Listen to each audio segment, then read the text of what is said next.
शांति। बाबा की मुरली वास्तव में योग की शिक्षा ही है। जितना जितना हम मुरली के एक एक शब्द के अर्थ को समझते हैं, उतना उतना योग सरल हो जाता है। बहुत लोगों को ये शिकायत रहती है और बहुत लोगों के हमारे पास फ़ोन आते हैं, कहते हैं कि मेरा योग नहीं लगता। वास्तव में योग लगने या लगाने की कोई प्रक्रिया नहीं है। ये तो दिल का संबंध है। और दिल का संबंध कब बनता है? जब सामने वाले के दिल को हम अच्छी रीति समझ लेते हैं। चाहे कोई हो, कोई आत्मा हो या परमात्मा हो, जब हम उनके दिल को समझ लेते हैं तो योग लगने और लगाने वाली बात नहीं रह जाती। इसलिए बाबा ने कई बार बच्चों से ये निवेदन किया कि बच्चे ये योग अक्षर हटा दो। हाँ, दुनिया में योग अक्षर मशहूर है, इसलिए सेवा अर्थ उस अक्षर का उपयोग हम कर सकते हैं, लेकिन वास्तव में याद मुख्य है। जितना जितना आप बाबा को समझते जाएंगे, उतना उतना बाबा आपके हृदय में समाता चला जाएगा, है ना। मोहब्बत बढ़ती जाएगी। हाँ, और मोहब्बत ही योग है। आत्मा का परमात्मा से मिलन ही योग है, ऐसा कहते हैं। तो मिलन माना क्या? मिलन माना दिली मोहब्बत। दुनिया में मोहब्बत को दैहिक मिलन के रूप में दिखा दिया गया है, तो वो मिलन थोड़ी है भाई। देह तो जड़ है ना भाई। आत्मा को आत्मा से मोहब्बत होती है ना भाई। आत्मा देह छोड़कर चली गई तो उस देह से थोड़ी मोहब्बत रहेगी। तो वास्तव में दुनिया में जो मिलन दिखा देते हैं वो दैहिक मिलन दिखाते हैं। बाबा उसको शुद्ध पवित्र करते हैं, आत्मीय मिलन सिखाते हैं। यदि आत्मीय मिलन हमने सीख लिया तो वास्तव में ज्ञान स्वतः ही क्लियर हो जाएगा बुद्धि में, है ना भाई। अगर तुम इस तरह से समझ गए।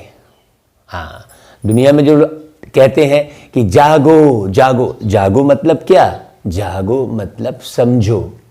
बाकी तो स्थूल में सब जगे ही हुए हैं ना भाई, कोई सोए थोड़ी पड़े हैं।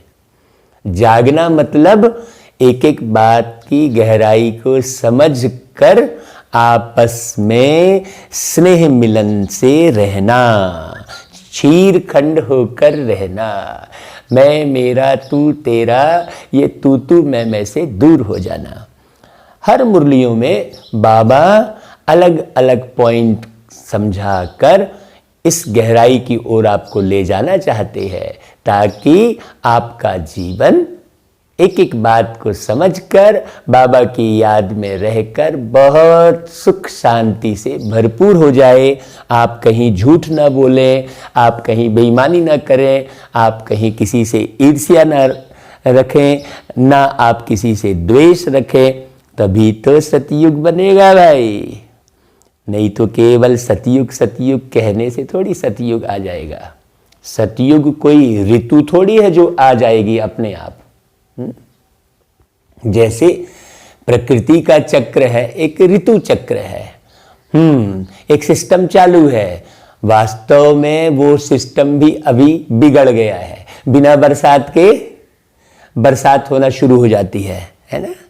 हाँ, ऋतु का कहाँ समय रह गया। चाहे जब बरसात हो जा रही है, चाहे जब गर्मी पड़ जा रही है, तो वो चक्र भी बिगड़ गया है और ये चक्र भी बिगड़ गया है सृष्टि का। इसलिए बाबा धरती पर आकर सारे चक्रों से हटाकर एक बहुत सुंदर चक्र का ज्ञान सुनाकर आपको बोलते हैं, देखो आज 20 फरवरी की मुरली में बाबा क्या बोलते, कहते मीठे बच्चे तुम ईश्वरी संप्रदाय हो, है ना भाई। ये समझ की बात हो गई ना। अभी तक अपने को क्या समझ रहे थे, मानवीय संप्रदाय। मानव एक देह को दिखाते हुए मानव कहते हैं। अब बाबा क्या कह रहे हैं, अब तुम ईश्वरी संप्रदाय के हो। भाई मानवीय संप्रदाय में मानवीय सरकार की बात माननी पड़ती है, अभी ईश्वरी संप्रदाय में आए हो तो ईश्वर की बात तो माननी ही पड़ेगी ना भाई, आप चाहो या ना चाहो। मानवीय सरकार में भी आपको मानना ही पड़ता है, आप चाहो या ना चाहो। भाई लॉकडाउन है, बाहर नहीं निकलना है, माने नहीं निकलना है, नहीं तो सीधा सीधा सजा है ना भाई। वैसा ही बाबा कहते हैं कि तुम ईश्वरी संप्रदाय हो, तुम्हें ज्ञान सूर्य बाप मिला है। ये नशा चल रहा है भाई कि हाँ भाई मुझे ज्ञान सूर्य बाप मिला है। हाँ माने सूर्य तो हमेशा पूरे विश्व को जो है रोशनी देता है ना भाई, है। और बाबा को कौन सी संज्ञा दी, ज्ञान सूर्य। मतलब जितनी सूर्य में तेज है उतने ही बाबा के पास ज्ञान है, जितना सूर्य के पास किरणें हैं उतना से भी ज़्यादा बाबा के पास ज्ञान है, एक एक बारीक बारीक। हाँ अभी तुम जागे हो तो दूसरों को भी जगाओ। कहने का मतलब यदि तुम समझ गए हो तो स्वार्थी मत बन जाओ। यहाँ चलो भाई मैं तो समझ गया, अब कोई समझे ना समझे मुझे क्या लेना देना है, नहीं। दूसरों को भी जगाओ, मेहनत करो, समझाओ, और उस समझाने में भी बहुत मोहब्बत होनी चाहिए, आत्मीय दृष्टि होनी चाहिए।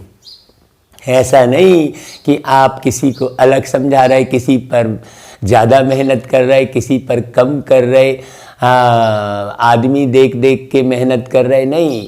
आप नब्ज देखो भले, लेकिन दिल का स्नेह तो सबसे रखो। अच्छा भाई फिर प्रश्न क्या कहा बाबा ने, अनेक प्रकार के टकराव का कारण तथा उसका निवारण क्या है। भाई बताओ। हाँ मुरली आगे सुनने से पहले कमेंट कर दो तुरंत, अनेक प्रकार के टकराव का क्या कारण है।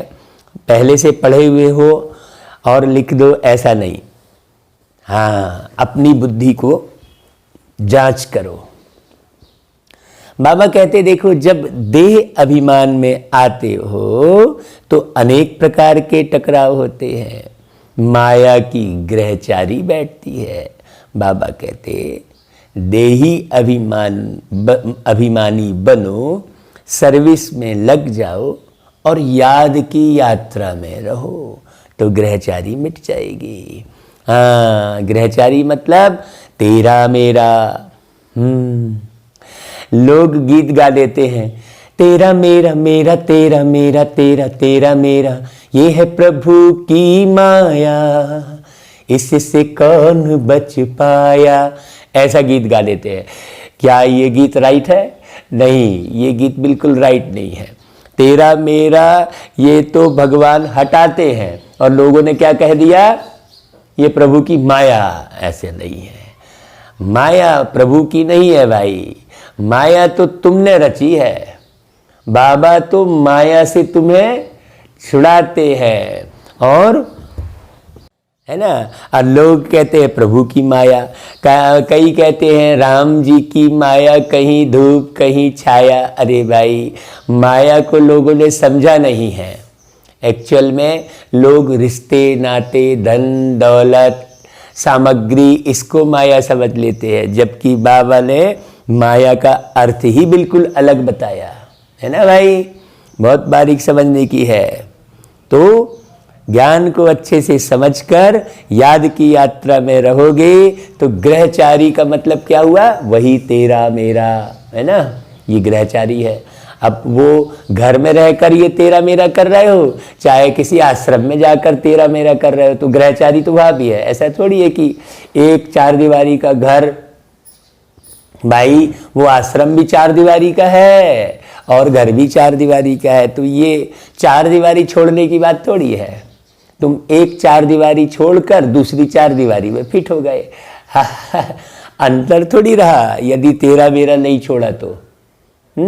ऐसा थोड़ी है कि गृहस्थियों को ही ग्रहचारी बैठ रही है, नहीं। बाबा कहते हैं कि भाई यहाँ आने वालों से आगे गृहस्थी निकल जाते हैं। क्यों? क्योंकि एक गृहस्थी, छोटी गृहस्थी छोड़कर वास्तव में बड़ी गृहस्थी बसाने लगते हैं आश्रम के नाम पर लोग। बहुत गहरी बात है। तो आश्रम वाली कोई बात नहीं है, बात विद्यालय की है, पढ़ाई की है। हाँ, जैसे घर से निकलकर बच्चा विद्यालय में पढ़ने जाता है, हाँ, तो उसे घर नहीं समझता अपना, उसे विद्यालय समझता है।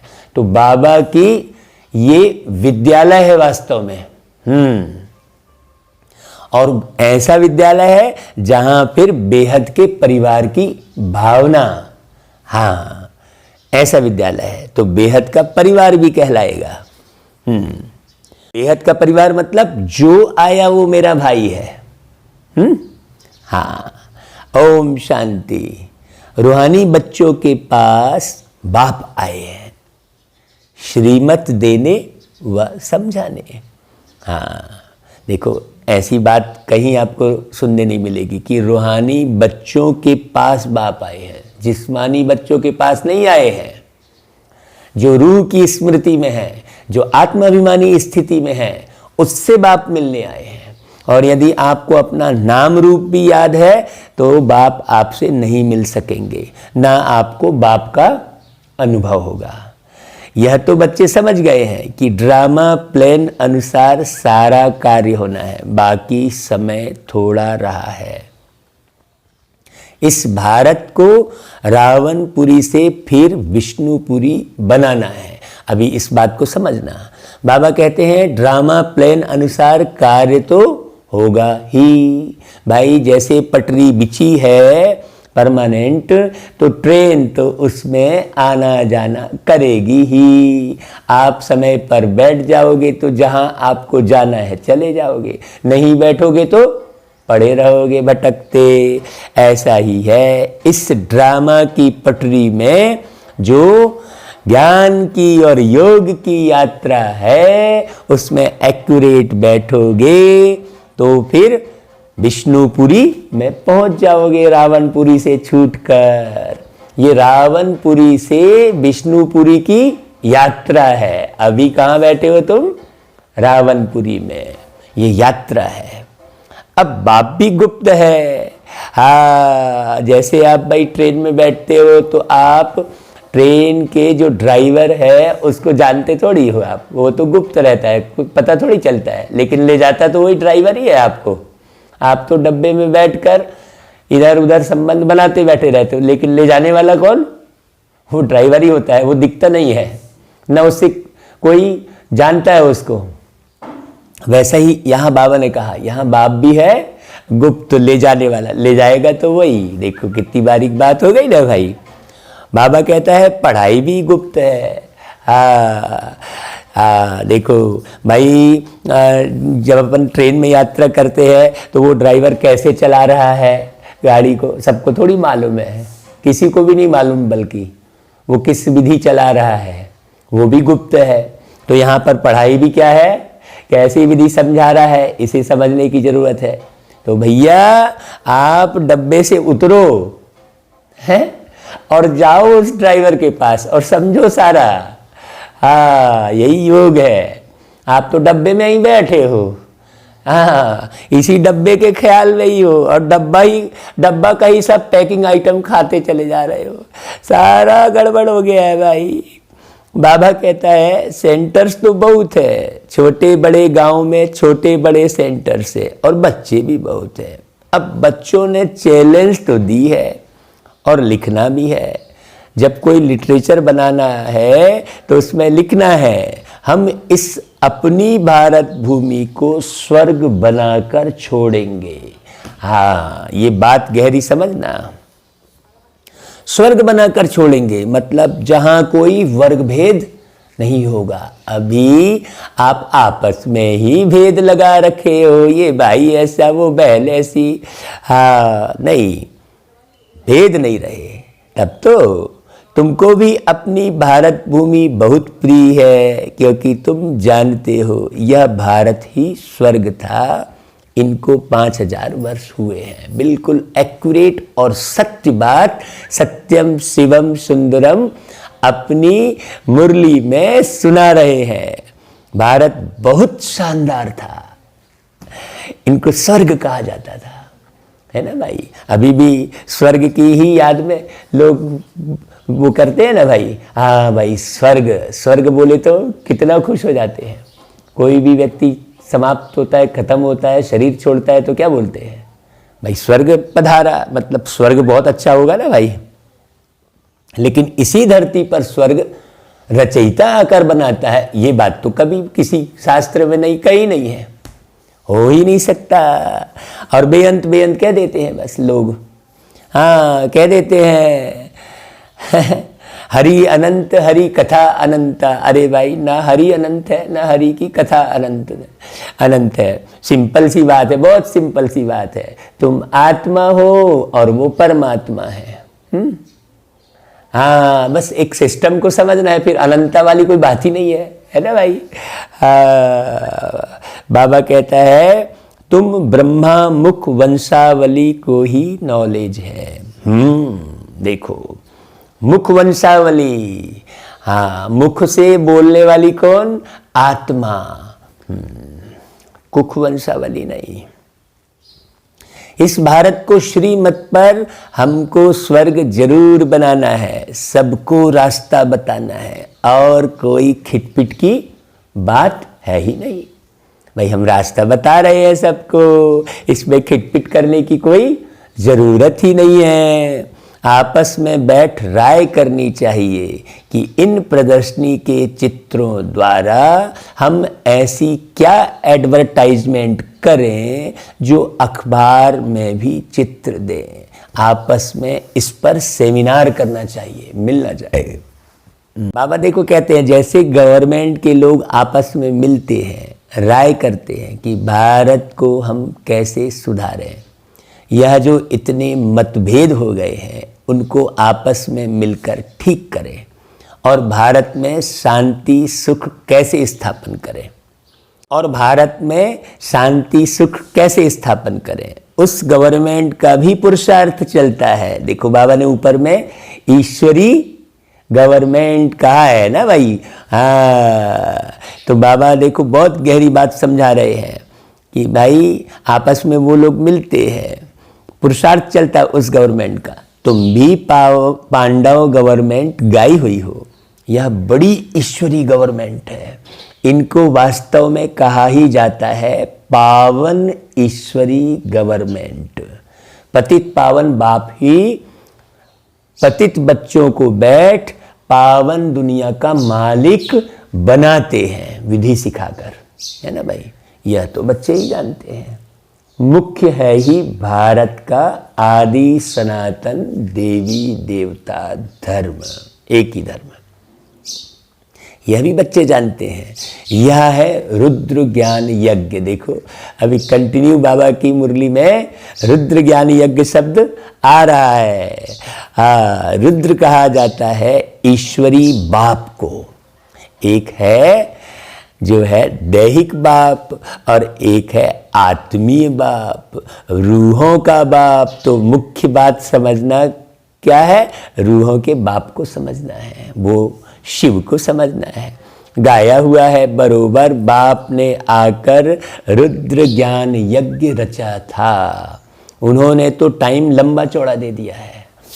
इसलिए सृष्टि चक्र का ज्ञान बहुत एक्यूरेट करके अच्छे से समझाना है। हाँ, अभी ये बहुत अच्छा सिस्टम बनाया कि वो सृष्टि चक्र का बड़ा सा बोर्ड परमानेंट लगा हुआ है पूरे 7 दिन की भागवत में।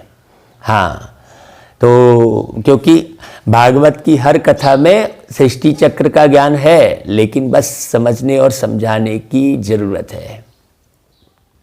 बाबा कहते हैं अज्ञान नींद में सब सोए हुए हैं। भाई टाइम लंबा चौड़ा कर दिया है, भाई सूर्य उग गया है लेकिन ऊपर का है ना ज्ञान सूर्य, तो वो सूर्य उग गया है और लोग सोए पड़े हैं।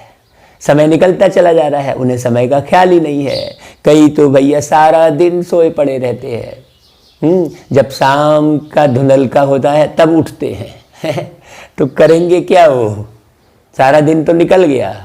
भाई जीवन का निर्माण तो दिन में होता है, अच्छे अच्छे कार्य व्यवहार करके, है ना भाई। व्यक्ति को सुख शांति दिन में ही मिलती है। तो ये है हद का दिन और वो है बेहद का दिन, सतयुग त्रेता। बहुत बारीक बात है। बाबा कहते हैं तुमको फिर औरों को जगाना है, अभी तुमको बाप ने जगाया है। हाँ, सबको थोड़ी बाप जगाते बैठे रहेंगे। ये तो कितने भाग्यशाली हो भाई जो तुमको डायरेक्ट बाप ने बातचीत करके तुमको जगाया है। मीठे बाबा ने उठाया, बाप ने उठाया, अब बाप उठा के अपने कारोबार में लग गया। अब फिर उठाने वाला कौन, दूसरा भाई उठाएगा, उसके घर का भाई। तो अब तुमको भाई को उठाना है भाई। हाँ, तुमको बाप ने उठाया, अब तुम अपने भाइयों को तुम उठाओ। ड्रामा प्लान अनुसार तुम जगाते रहते हो। इस समय तक जिसने जैसे जैसे जितना जितना पुरुषार्थ किया है उतना ही कल्प पहले भी किया था। हाँ, अब जो है इसमें भी मूंझना नहीं है। बाबा ये लाइन क्यों बोल दिया, ताकि कौन क्या कर रहा है ये मत देखो, कौन किसको कितना जगा रहा है ये मत देखो। हाँ, स्वयं को देखो, स्वयंभू को देखो, तब स्वर्ग में ऊंच पद पाएंगे। हाँ, स्वयं में भी स्व शब्द लगा है, स्वयंभू में भी स्व शब्द लगा है और स्वर्ग में भी स्व शब्द लगा है। बड़ी गहरी समझने की बात है। तो स्वयं को देखो और स्वयंभू को देखो, तब स्वर्ग की स्थापना होगी। बाबा ड्रामा प्लान अनुसार बता रहे हैं ना कि ये ड्रामा प्लान अनुसार जिसने जो किया है वो करेगा, तो दूसरे को क्यों देख रहा भाई। हाँ, युद्ध के मैदान में उतराव चढ़ाव तो होता ही है, इस पर ख्याल नहीं करना चाहिए। अरे मेरे साथ ये हो गया वो हो गया, नहीं। कभी माया का जोर हो जाता है, कभी ईश्वरी संतान का जोर हो जाता है। कभी कभी सर्विस बड़ी अच्छी तेजी से चलती है, कभी कहाँ कहाँ बच्चों में माया के विघ्न पड़ जाते हैं, माया एकदम बेहोश कर देती है। भाई लड़ाई का मैदान तो है ना। रावण माया राम की संतान को बेहोश कर देती है। हाँ, लक्ष्मण के लिए भी कहानी है ना भाई, लक्ष्मण मूर्छित हो गया। हाँ, है ना भाई। तो रावण माया क्या करती है, राम की संतान को बेहोश कर देती है। अब यहाँ पर लक्ष्मण की बात भी कही बाबा ने, राम की संतान की बात कही। तो भाई हमने एक बार समझाया था बहुत पहले कि भाई आत्मा राम ना, आत्मा राम, उसको और अच्छे तरीके से यदि समझेंगे हम तो भाई, बाबा ने यहाँ राम की संतान कहा तो आत्मा राम की संतान। भाई आत्मा राम के पास बेटा के रूप में कौन है, मन, और बेटी के रूप में कौन है, बुद्धि। ऐसा हमने समझाया था बहुत अच्छे से। तो बड़ी बारीक बात है। तो लक्ष्मण के लिए भी कहानी है। लक्ष्मण मतलब जो मन लक्ष्य रख कर आगे बढ़ता है वो कभी कभी मूर्छित भी हो जाता है। तो उस पर ध्यान रखना है, किसको, राम को। जैसे दिखाया है कि राम जो है अपनी गोदी में लक्ष्मण को रखकर उसको ठीक करने का उपाय कर रहे हैं। तो आत्मा को, मूर्छित मन को ठीक करने का उपाय करना चाहिए। ऐसा नहीं मूर्छित हो गया मन तो हो गया, आत्मा जो है वो हो गई क्या, अलबेली हो गई। नहीं, आत्मा राम को अलबेला नहीं होना है। क्यों? क्योंकि रावण प्लानिंग कर रहा है पूरा। हाँ, आपके जहां ठहरे हो, वनवासी जीवन जी रहे हो जो, उसमें विशेष नजर किसकी है आप पर? रावण अपने सारे राक्षसों को धीरे धीरे कभी पंछी बनाकर, कभी कुछ बनाकर भेज रहा है देखने के लिए। देख तो जा, तो देख के आ भाई वो लोग क्या कर रहे हैं, ऐसा दिखाया है। बहुत बारीक बात है। बाबा कहते हैं कि देखो भाई लक्ष्मण के लिए भी कहानी है। फिर तुम कहते हो सब मनुष्य कुंभकर्ण की नींद में सोए हुए हैं। तुम ईश्वरी संप्रदाय ही ऐसे कहते हो जिनको ज्ञान सूर्य मिला है और जाग उठे हैं, वही समझेंगे। इसमें एक दो को कहने की भी कोई बात नहीं है। ऐसा क्यों कहते हो भाई कि सब कुंभकर्ण की नींद में सोए? भाई जगाना है, ऐसा थोड़ी कह देना है कि अरे यार साहब तो कुंभकर्ण की नींद में सोए, हम क्या करें, ऐसा थोड़ी है। आपको तो भाई उपजाऊ जमीन में तो कोई भी जो है उपजा लेगा फसल, है ना भाई। बने बंजर भूमि में कोई फसल उगाता है, वो बात है बहादुरी की।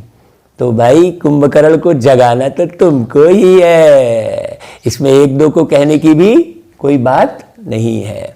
तुम जानते हो बरोबर हम ईश्वरी संप्रदाय जागे हैं, बाकी दूसरे सब सोए हुए हैं। वह यह नहीं जानते कि परम पिता परमात्मा आ गया है बच्चों को वर्षा देने, यह बिल्कुल भूल गए हैं। बाप भारत में ही आते हैं, आकर भारत को स्वर्ग का मालिक बनाते हैं। भारत स्वर्ग का मालिक था, इसमें कोई संशय नहीं। हाँ भाई, इसी भारत में स्वर्ग शब्द कहा जाता है, बाकी जगह थोड़ी कहा जाता है। भारत स्वर्ग का मालिक था, ये पक्की बात समझ लो। परम पिता परमात्मा का जन्म भी यहाँ ही होता है। शिव जयंती मनाते हैं ना, लेकिन कैसा जन्म होता है ये नहीं मालूम। एक अलौकिक जन्म होता है, वो किसी का बेटा नहीं बनते, जन्म होता है। लेकिन देखो बड़ी निराली बात है, जन्म होता है उनका, लेकिन वो किसी के पुत्र नहीं बनते, किसी को अपना माँ बाप नहीं बनाते, वो डायरेक्ट अवतरित होते हैं। तो उनका जन्म कैसे होता है, शिव जयंती तो मनाते हैं, लेकिन जन्म कैसे होता है ये किसी को नहीं मालूम। तो हम सब बच्चों को मिलकर यही सब बातें तो लोगों को बैठाल करके समझाना है ना भाई। तो वही उपाय तो बाबा ने करवाया, हम तो बहुत खुश नसीब है भाई। भागवत कथा कराने की जिम्मेदारी बाबा ने हमको दी। तो भागवत कथा के नाम से क्या होता है कि सैकड़ों लोग बिना बुलाए आ जाते हैं, बिना बुलाए भागवत के नाम से, और वहां तुम बुला के पिला दो गुट्टी बाबा की। तो बाबा ने तो गीत सुनाने का अवसर भी दे दिया। कई सारे गीत बाबा बनवाते हैं। रोज सवेरे अमृत बेले उठा के बाबा कहते हैं बच्चे आज तुम ऐसा समझाना। हाँ बाबा, हम जाके ऐसा ही समझाएंगे। उसे याद रखते हैं, बाबा की याद रहती है तो बाबा की बातें याद रहती है, और बाबा की बातें याद रहती है तो बाबा याद रहता है। दोनों सिमिलर है ना भाई, जैसे कल की मुरली में बताए थे ना हमने। हाँ, तो बाबा कहते हैं शिव जयंती मनाते हैं तो जरूर शिव बाबा ने आकर कुछ तो किया होगा ना भाई। हाँ, जो कुछ महान कर्तव्य करते हैं जयंती उन्हीं की तो मनाई जाती है दुनिया में। ऐसा हर एक की जयंती थोड़ी मनाते हैं। जो कुछ विशेष कार्य करते हैं उन्हीं की जयंती मनाते हैं। तो आप बताओ शिव बाबा ने कौन सा विशेष कार्य किया, कोई दुनिया वाले बता दे जरा। वो तो गपोड़ संग कहानी लिख देते हैं भाई। उस शिव बाबा ने नरक को स्वर्ग बनाया, ये किसी को नहीं मालूम है, आज तक नहीं मालूम है, कहीं वर्णन नहीं है कि शिव बाबा ने नरक को स्वर्ग बनाया। शिव जयंती मनाते हैं, बड़ी गहरी गहरी बात समझाने की है लोगों को। देखो मुरली रोज पढ़ेंगे तभी हम लोगों को समझा पाएंगे। ऐसे थोड़ी हाँ हम तो ज्ञानी हो गए हम समझा लेंगे, नहीं। बाबा की मुरली को बारीकी से पढ़ो, चाहे कितने भी ज्ञानी हो गए हो।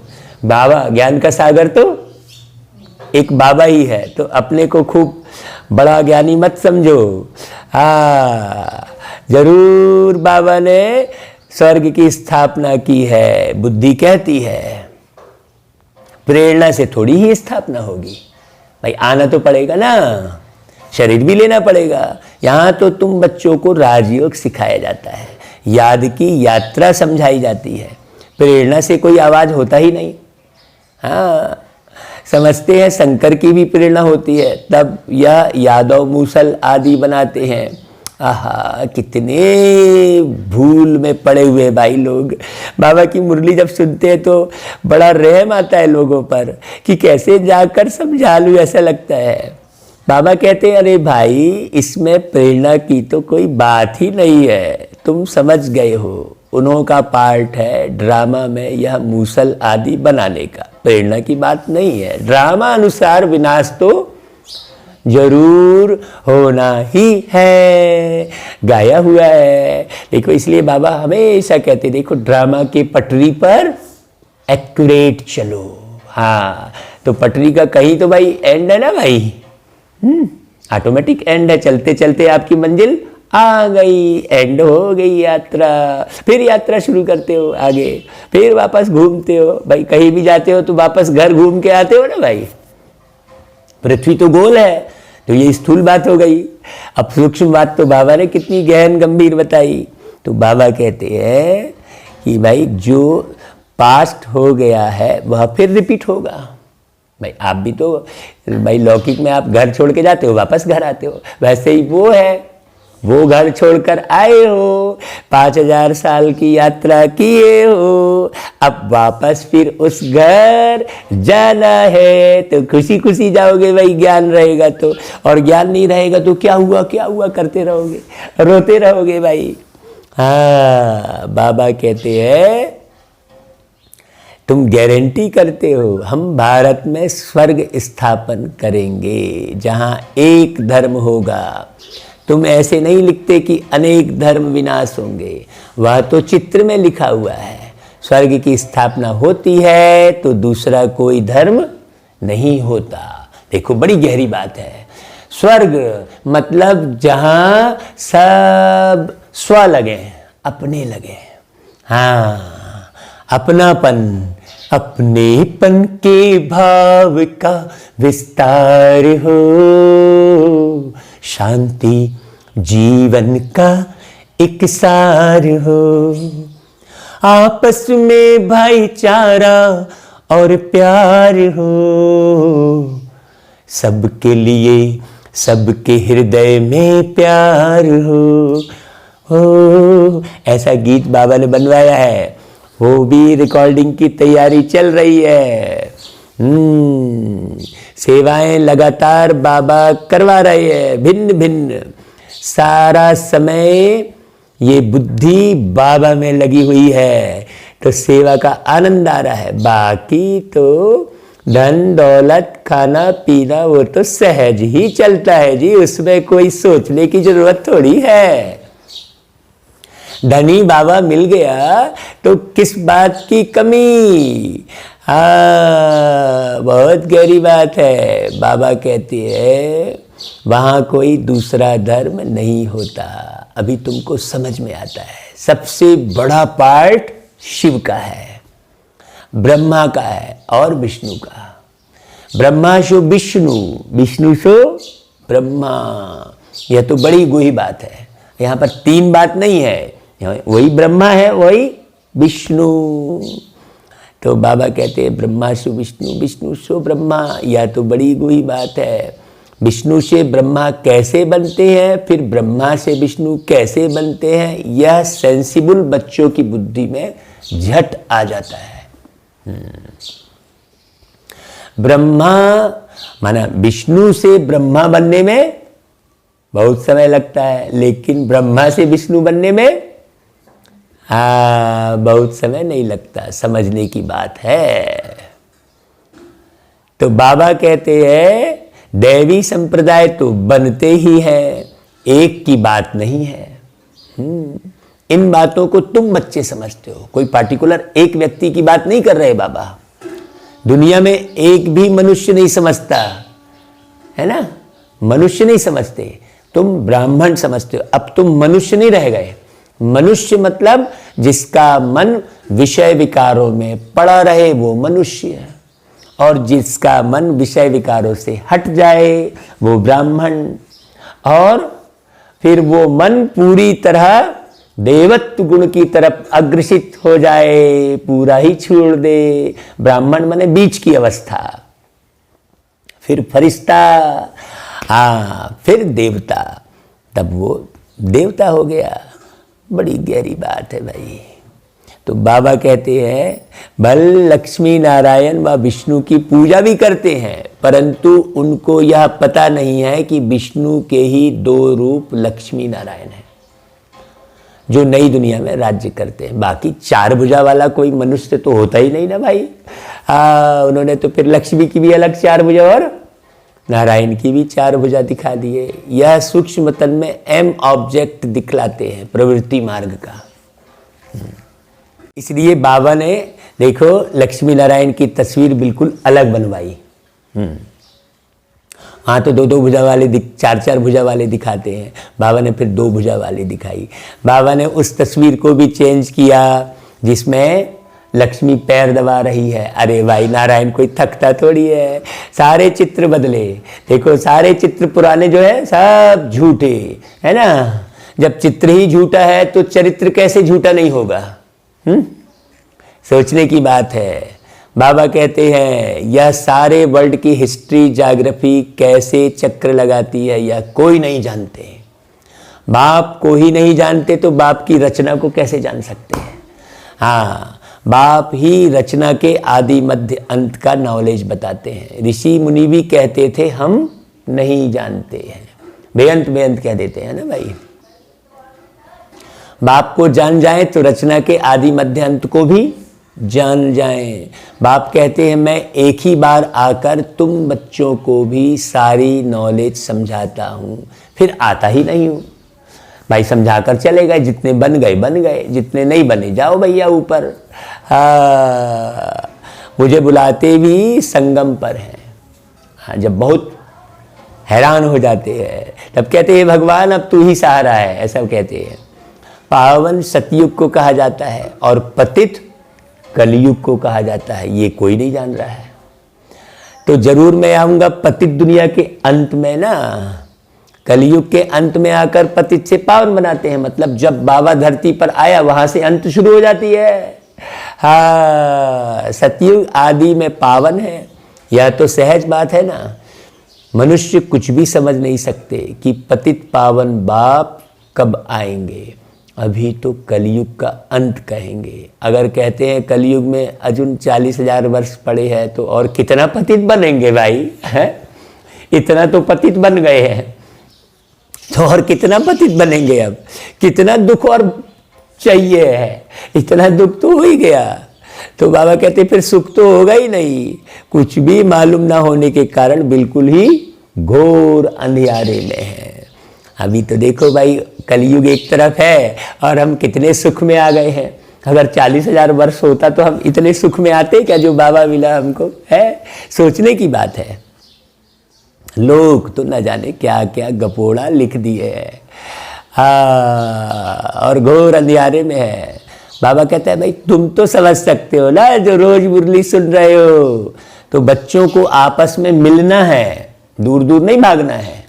हाँ, एक दूसरे का रिगार्ड रखना है, चित्रों पर अच्छी रीति समझाना होता है। बाबा देखो बीच में बोलते हैं बच्चों को आपस में मिलना है, भागना नहीं है। हाँ, बाबा कहता है यह भी ड्रामा अनुसार चित्र आदि सब निकाले हैं। बच्चे समझते हैं जो समय पास होता है हूबहू ड्रामा चलता रहता है। बच्चों की अवस्थाएं भी कभी नीचे कभी ऊपर होती रहेंगी। बड़ी समझने की बातें हैं, इसमें हमें कहीं भी अटकना फटकना नहीं है। कभी कभी ग्रहचारी आकर बैठती है तो उनको मिटाने के लिए कितने प्रयत्न करते हैं। हाँ, वो लोग कह देते हैं ग्रह और बाबा कह रहे हैं ग्रहचारी। बड़ी बात समझने की है। हाँ, छकड़ पकड़ में पड़ जाते हैं इधर उधर, ये ऐसा वो वैसा, वही तो ग्रहचारी है। बाबा घड़ी घड़ी कहते हैं बच्चे तुम देह अभिमान में आते हो इसलिए टक्कर होता है, इसमें देही अभिमानी बनना पड़े। बच्चों में देह अभिमान बहुत है। तुम देही अभिमानी बनो तो बाप की याद रहेगी और सर्विस में उन्नति करते रहेंगे। ऊंच पद जिनको पाना है वह सदैव सर्विस में लगे रहेंगे। तकदीर में नहीं है तो फिर तदबीर भी नहीं होगी। खुद कहते हैं बाबा हमको धारणा नहीं होती, बुद्धि में नहीं बैठता। जिनको धारणा होती है तो खुशी भी बहुत रहती है, उनके चेहरे में सदैव मुस्कान खेलती रहेगी। हाँ, सारे देश में विदेश में घूमकर बाबा ने हमको ऐसे कई बच्चे दिखाए हैं जिनके चेहरे में रूहानी मुस्कान सदा रहती है, सदा बड़े रूहानी नज़रों से मिलते हैं। और बहुत बच्चे बाबा ने ऐसे भी दिखाए जिनकी नज़र ही टेढ़ी होती रहती है, पता नहीं किन ख्याल में रहते हैं। तो हमको लगता है अरे भाई इनको कैसा बाबा मिला है भाई। हाँ, तो बाबा कहते नहीं बच्चे ऐसा तो होता रहता है, क्योंकि किसी की बुद्धि में बैठता है और किसी की बुद्धि में नहीं बैठता। सब एक जैसे थोड़ी हो जाएंगे भाई। ये तो बाबा कहता है राजधानी स्थापन हो रही है ना, तो एक जैसे कैसे हो जाएंगे। सब चाहिए ना। तो समझते हैं भाई शिव बाबा आया हुआ है। अब बाप कहते हैं बच्चे तुम अच्छी रीति समझकर फिर औरों को समझाओ। कोई तो सर्विस में ही लगे रहते हैं, पुरुषार्थ करते रहते हैं। यह भी बच्चे जानते हैं जो सेकंड गुजरता है वह ड्रामा में नूंद है, फिर ऐसे ही रिपीट होगा। बच्चों को समझाया जाता है। बाहर भाषण आदि पर तो अनेक प्रकार के नए आते हैं सुनने के लिए। हाँ, तुम समझते हो गीता वेद शास्त्र आदि पर कितने मनुष्य भाषण करते हैं। उनको कोई यह थोड़े ही पता है कि यहाँ ईश्वर अपना और अपनी रचना के आदि मध्य अंत का राज समझाते हैं। रचयिता ही आकर सारा ज्ञान सुनाते हैं। त्रिकालदर्शी बनाना यह बाप का ही काम है। तीनों कालों का स्पष्ट वर्णन आदि मध्य अंत है ना भाई। हाँ, वर्तमान भूत और भविष्य तीनों को बहुत अच्छे से बाबा समझाते हैं। शास्त्रों में यह बातें है नहीं, यह नई बातें हैं भाई। शास्त्र में तो मनुष्य ने लिखा है ना शास्त्र, तो कैसे वर्णन होगा। बाबा बार बार समझाते हैं। कहाँ भी पहले पहले यह समझाओ कि गीता का भगवान कौन है, तब तो निराकार समझ में आएगा ना भाई। श्री कृष्ण या निराकार शिव। यह बातें प्रोजेक्टर पर तुम समझा नहीं सकेंगे। प्रदर्शनी में चित्र सामने रखा है, उस पर समझाकर तुम पूछ सकते हो। हाँ भाई, प्रोजेक्टर तो आगे बढ़ता चला जाएगा ना। स्थिर चाहिए, कहने का मतलब है तुम्हारी स्थिर बुद्धि होनी चाहिए, चलायमान बुद्धि नहीं होनी चाहिए। बाबा बहुत इशारों में बात करते हैं। तुम्हारी बुद्धि चलायमान रहेगी तो तुम समझा नहीं सकेंगे। कहाँ, तुम्हारी बुद्धि स्थिर रहनी चाहिए। चित्र प्रदर्शनी स्थिर है, प्रोजेक्टर चलायमान है। देखो, है ना समझने की बात। बाबा ने कहा प्रोजेक्टर पर तुम समझा नहीं सकेंगे, तो लोग सोचेंगे अरे बाबा ये क्या बोले, लेकिन समझेंगे तब मालूम पड़ेगा। बाबा इशारों में क्यों बात करता है, क्योंकि बाबा को देवता बनाना है। हाँ, तो जो इशारे में समझ जाते हैं वो देवता, जो समझाने पर भी नहीं समझते वो राक्षस। अब बताओ गीता का भगवान कौन, ज्ञान सागर कौन है। कृष्ण को तो कह नहीं सकेंगे। पवित्रता सुख शांति का सागर, लिबरेटर, गाइड कौन है। पहले पहले तो लिखाना चाहिए, फार्म भराना चाहिए, फिर सबसे हस्ताक्षर लेना चाहिए, सही लेना चाहिए, बाबा कहता है। हाँ, तो बाबा उस समय देखो चिड़ियाओं का आवाज़ हुआ, तो बाबा ने कहा देखो कितना झगड़ती है चिड़ियाएँ भी आपस में। माने चिड़ियाएँ झगड़ती मतलब आत्माएं झगड़ती हैं, इशारा किया बाबा ने। इस समय सारी दुनिया में लड़ाई झगड़ा ही है। मनुष्य भी आपस में लड़ते रहते हैं। मनुष्य में ही समझने की बुद्धि है। 5 विकार भी मनुष्य में गाए जाते हैं। जानवरों की तो बात ही नहीं है ना भाई। जानवर को बैठ थोड़ी समझाएंगे बाबा। अब वहाँ तो सब जानवरों की भी कहानी डाल दी है उठा के। यह है विशेष वर्ल्ड मनुष्यों के लिए ही कहा जाता है भाई, है ना भाई। दुनिया ये सब मनुष्यों के लिए कहेंगे ना, झाड़ पेड़ जानवरों के लिए थोड़ी दुनिया कहेंगे। जानवरों का अब चींटी चल रही है तो चींटी तो एक टाइल्स में चल रही है, तो उसको टाइल्स ही बहुत बड़ी लग रही है ना भाई। चींटी को तो लग रहा है बा कितना दूर चल गई वो, और अपन देख रहे हैं ऊपर से वो तो कुछ नहीं, यहीं से यहीं तक गए, लेकिन उसको तो कितना लगेगा। तो भाई ये दुनिया जो है मनुष्यों की ही है भाई। अब तुम जानवर का ज्ञान सुना दे रहे हो।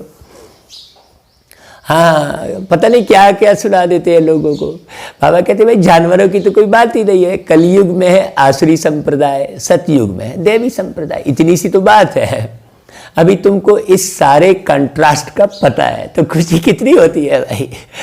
सही में बाबा की मुरली में जो खुशी मिलती है वो एकदम अविनाशी है, वो एकदम बरकरार रहती है। लेकिन बस कोई समझे इस बात को। बाबा कहते हैं तुम सिद्ध कर बता सकते हो। सीढ़ी में भी बड़ा क्लियर दिखाया हुआ है। अब तुम चित्रों के आगे खड़े होकर थोड़ा मनन चिंतन करोगे तब ना। एक बार बस कोर्स के समय तुमने देख लिया, उसके बाद छोड़ दिया उन चित्रों को। बाबा कहता है चित्रों के सामने बैठो तो ज्ञान क्लियर होगा बारीक बारीक। उसमें बहुत सारी बातें हैं, सारा ज्ञान उन चित्रों में समाया हुआ है। बाबा कहते हैं देखो नीचे है पतित, ऊपर में है पावन। इसमें बड़ा क्लियर है। सीढ़ी ही मुख्य है, उतरती कला और चढ़ती कला बहुत अच्छे से दिखाया जा सकता है। ये सीढ़ी बड़ी अच्छी है, इसमें ऐसा क्या डालें जो मनुष्य बिल्कुल अच्छी रीति समझ जाए। बरोबर यह पतित दुनिया है, पावन दुनिया स्वर्ग थी, यहाँ सब पतित है। देखो जानकर भी लोग पावनता की तरफ आगे नहीं बढ़ रहे हैं। मालूम है कि सब झूठे हैं, मक्कार है, बोलते भी रहेंगे, एक दूसरे की निंदाचारी भी करते रहेंगे, लेकिन समझने के समय आर्गुमेंट करना शुरू करेंगे। भ्रष्ट बुद्धि है ना भाई, पतित है, पावन नहीं है, इसलिए समझ में नहीं आता। बाबा नहीं कहता है कि भाई शेरनी का दूध सोने के बर्तन में टिकता है, ऐसा कहते हैं ना बाबा। मुरलियों में तो कई पॉइंट बाबा ने समझाई है भाई, आप ध्यान रखोगे तो मालूम पड़ेगा। ज्ञान के सागर बाबा ने सारा ज्ञान इतना भर दिया है कि अब कुछ देखकर सुनाने की आवश्यकता नहीं है। बाबा कहते हैं मनुष्य अच्छी रीति समझ जाए कि बरोबर यह पतित दुनिया है, पावन दुनिया स्वर्ग थी, यहाँ सब पतित है, पावन एक भी हो नहीं सकता। हाँ, रात दिन का यह ख्यालात चलना चाहिए।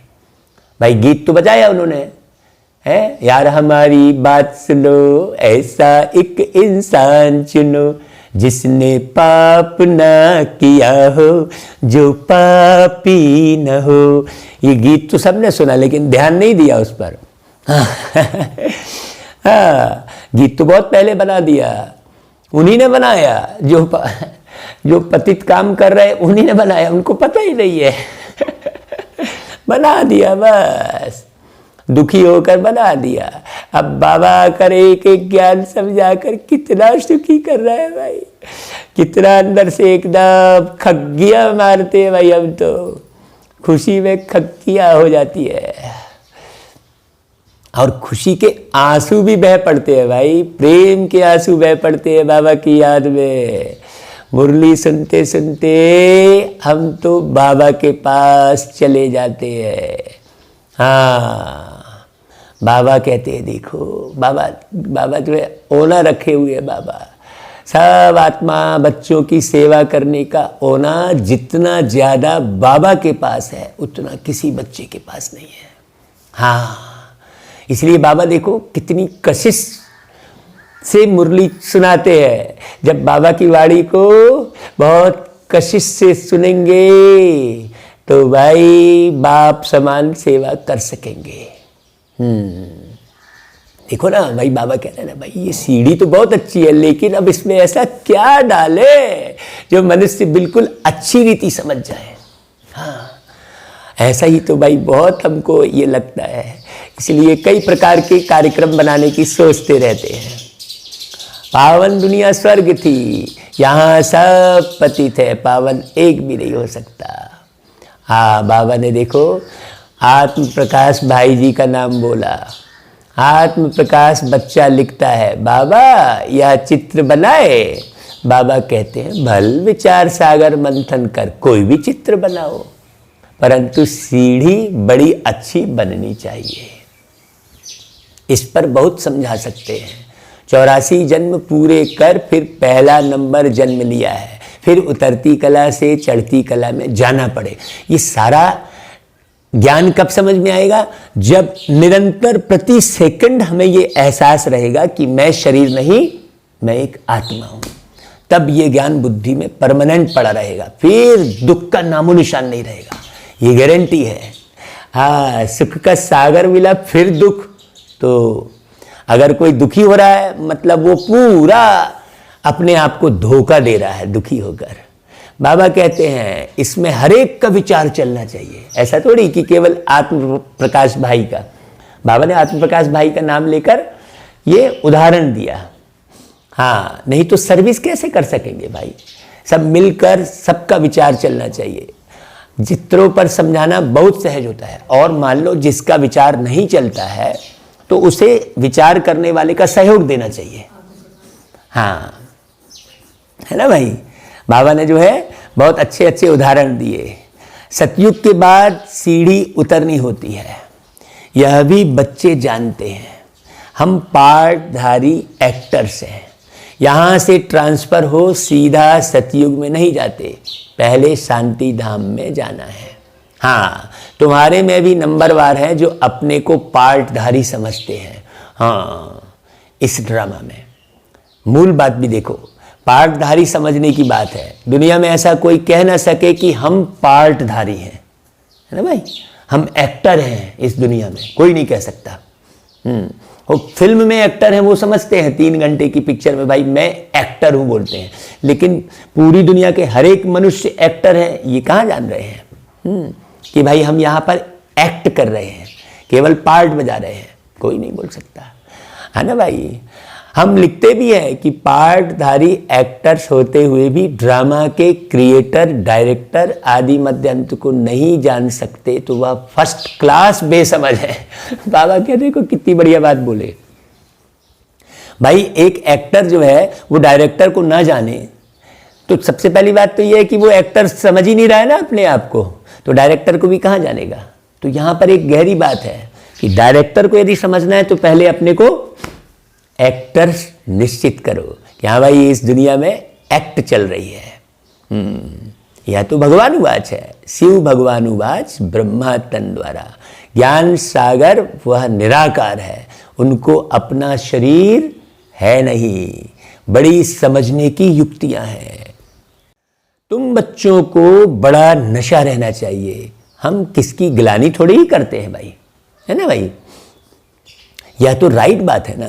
जो भी बड़े बड़े हैं उन सब के चित्र तुम डाल सकते हो, सीढ़ी कोई को भी दिखला सकते हो, है ना भाई?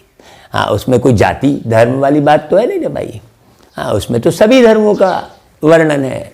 अच्छा भाई, बाबा का फिर याद प्यार स्वीकार करे भाई सभी बच्चे बाबा के, और सारा दिन बाबा को याद करे, खूब बाबा को प्यार से याद करे। और हम सब बच्चे बाबा को नमस्ते करते हैं। बाबा खूब आपको भी याद प्यार, गुड मॉर्निंग और नमस्ते बाबा। अच्छा, फिर धारणा के लिए मुख्य सार।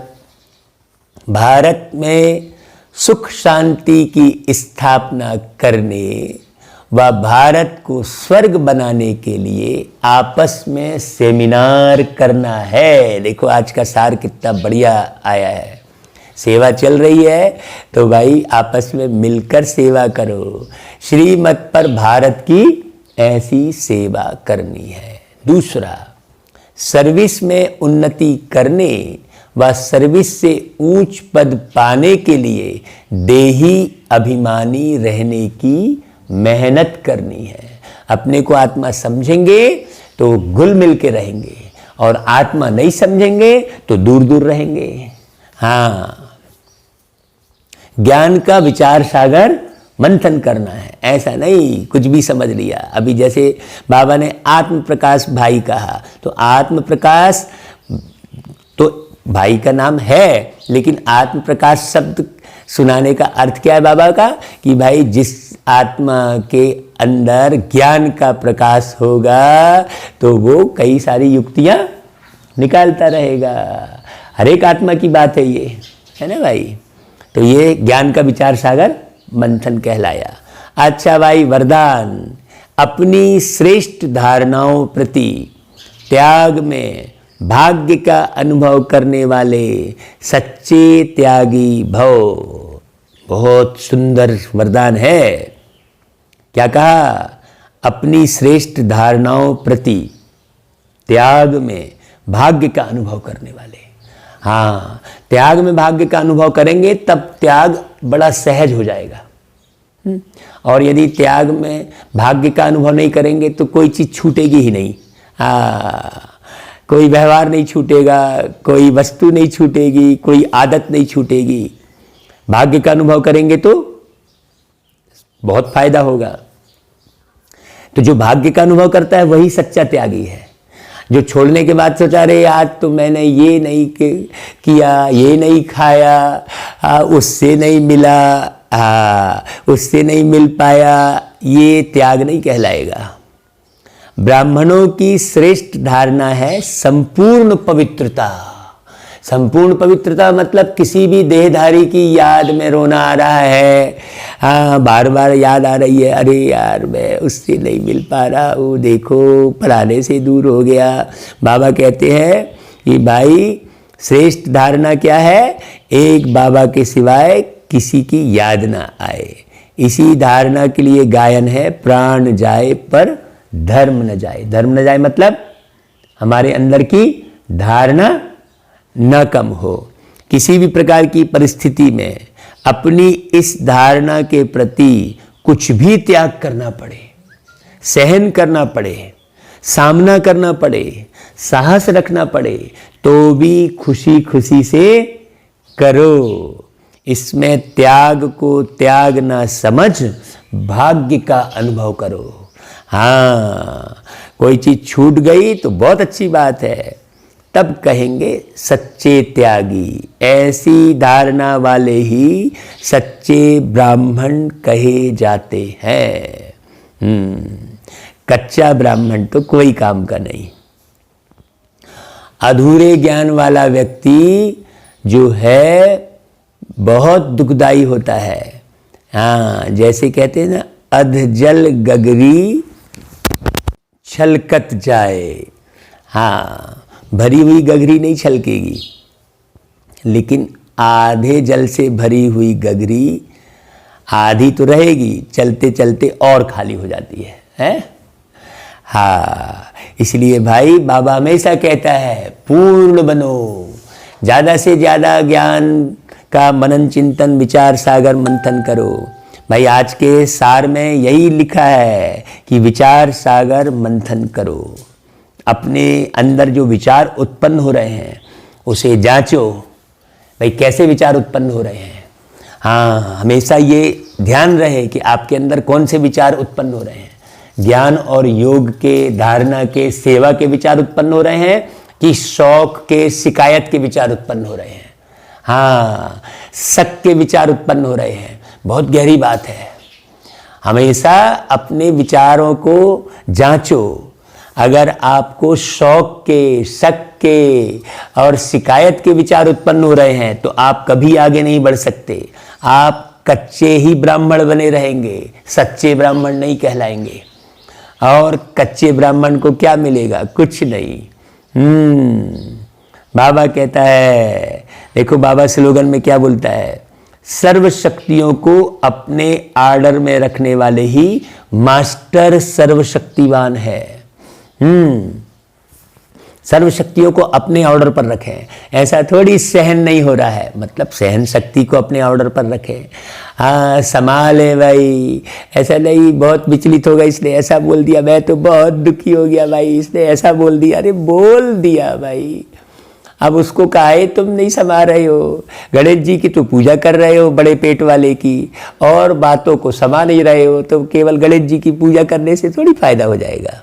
हाँ, प्रथम गणेश कहते हैं तो बड़ी समझने की बात है। एक एक भक्ति मार्ग के एक एक सिंबल पर यदि आप बारीकी से चिंतन मनन करेंगे तो बहुत अच्छे से लोगों को बिठालकर समझा सकेंगे। लेकिन ज्ञान का मनन चिंतन करने के बाद बाबा की ब्लेसिंग के द्वारा जो आपको ज्ञान प्राप्त हुआ है, उस ज्ञान का यदि घमंड आ गया तो आप बोल नहीं पाएंगे। फिर समझ सब लेंगे, लेकिन यदि अंदर ज्ञान का घमंड है तो आप सुना नहीं पाएंगे, समझा नहीं पाएंगे। इसलिए जो भी दे रहा है बाबा दे रहा है, चाहे आप जो भी मनन चिंतन कर रहे हो बाबा की ब्लेसिंग से कर रहे हो। अच्छा भाई, ओम शांति।